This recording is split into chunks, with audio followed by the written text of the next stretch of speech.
हमारा मानना है कि मौजूदा वक्त में समाज का कोई ऐसा तबका नहीं है जिसको अपनी लड़ाई सिर्फ अपने लिए और सिर्फ अपने दम पर लड़ने की ज़रूरत है।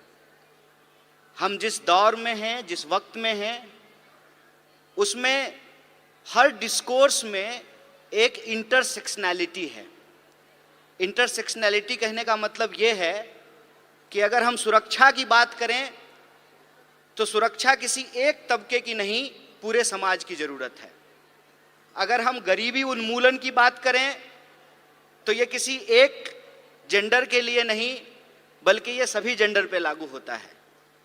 और अगर हम किसी भी तरह का समूह उसको ट्रेस करने की कोशिश करें सोसाइटी में, तो हम उसमें एक इंटरसेक्शनैलिटी को देखते हैं। इसीलिए हमारा मानना है कि आज के वक्त में जो आंदोलन अलग अलग हो रहे हैं, उन आंदोलनों को मिलाने की ज़रूरत है, उनको इकट्ठा करने की ज़रूरत है। मतलब विद्यार्थियों का आंदोलन है, लेकिन वो महिला अधिकारों का भी आंदोलन होना चाहिए। किसानों का आंदोलन है, लेकिन वो महिला सम्मान का भी आंदोलन होना चाहिए। इस देश में चाहे आदिवासी आंदोलन हो, दलित आंदोलन हो, विद्यार्थी आंदोलन हो, किसान आंदोलन हो, मजदूर आंदोलन हो, किसी भी राजनीतिक दल के जितने भी फ्रंट हैं, जैसे अगर हम अपनी पार्टी भारतीय राष्ट्रीय कांग्रेस की बात करें तो हमारा विद्यार्थियों का फ्रंट है एनएसयूआई, नौजवानों का फ्रंट है यूथ कांग्रेस, महिलाओं का फ्रंट है महिला कांग्रेस, किसानों का फ्रंट है किसान कांग्रेस।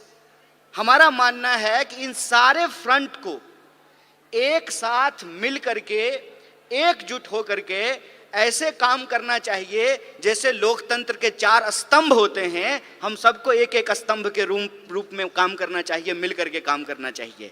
इसीलिए आज जब मैं आपके बीच यहाँ मौजूद हूँ तो भाषण देने के लिए नहीं आया हूँ। हम आपकी हर कार्रवाई में कंधे से कंधे मिला करके दोनों फ्रंटल जो है मिल करके काम करें, और जो देश के सामने चुनौतियां हैं, जिसके बारे में हमारे राष्ट्रीय अध्यक्ष ने भी बताया, महिला कांग्रेस की राष्ट्रीय अध्यक्ष नेता जी ने भी बताया, हमारे ट्रेनिंग प्रोग्राम के सचिन जी ने भी बताया, जो भी स्पीकर आ रहे हैं जो हमको मौजूदा समय में चुनौतियों के बारे में बता रहे हैं, इन चुनौतियों में हमको मिलकर के काम करने की ज़रूरत है। और हम अपनी पार्टी के भीतर, संगठन के भीतर एक ऐसा माहौल पैदा करें कि समाज के हर तबके के लोग बड़ी सहजता से हमसे जुड़ सकें, हमारे बीच आ सकें। क्योंकि अगर हम विद्यार्थी आंदोलन की बात करें तो जो महिलाएं हैं, जो लड़कियां हैं, वो आधी आबादी है। और अगर हम अपनी मीटिंगों में, अपने संगठन की संरचना में, अपने प्रोग्रामों में अगर उनको प्रॉपर जगह नहीं देंगे, उनके लिए एक कंफर्टेबल माहौल नहीं पैदा करेंगे, ऐसा पॉलिटिकल कल्चर नहीं बनाएंगे कि वो सहम जाएं, वो आगे ना आएं, इसका मतलब विद्यार्थी होने के नाते, विद्यार्थियों का संगठन चलाने के नाते हम समाज की जो आधी आबादी है उसको इग्नोर कर रहे हैं। इसीलिए मैं जब आपसे बात कर रहा हूं तो आपसे ये आग्रह कर रहा हूं कि आपके यहाँ जो विद्यार्थी हैं, जो आपके संगठन से जुड़े हुए हैं, आप उनको हमसे जोड़िए और हम उनके साथ काम करके इस देश में नए तरीके का स्टूडेंट मूवमेंट खड़ा करने का काम करेंगे, विद्यार्थियों के एक तबके को आगे बढ़ाने का काम करेंगे। जैसा कि आप सब लोग जानते हैं कि अभी हमारी पार्टी का एक कार्यक्रम आया है कि कैसे नौजवान यूथ जो विमेन लीडर है उसको नर्चर किया जाए। उसके लिए इंदिरा फेलोशिप की शुरुआत की गई है। हमको लगता है कि अलग अलग तरह का जो हमारा फ्रंट है, उस फ्रंट को आपस में मिल करके, एकजुट होकर के काम करना चाहिए और इस एकता को हम आगे बढ़ा सकें, उस कंफर्टेबल माहौल को हम लोग तैयार कर सकें जहां महिलाएं राजनीतिक कार्यक्रमों में आने से घबराएं नहीं, उनको डर ना लगे, ऐसा पॉलिटिकल कल्चर हमको एस्टेब्लिश करना चाहिए। क्योंकि सवाल आज हमारे सामने एक बहुत ही गंभीर है। गंभीर सवाल ये है कि आपको कुछ चीज़ों को बड़ी बारीकी से देखने और समझने की ज़रूरत है।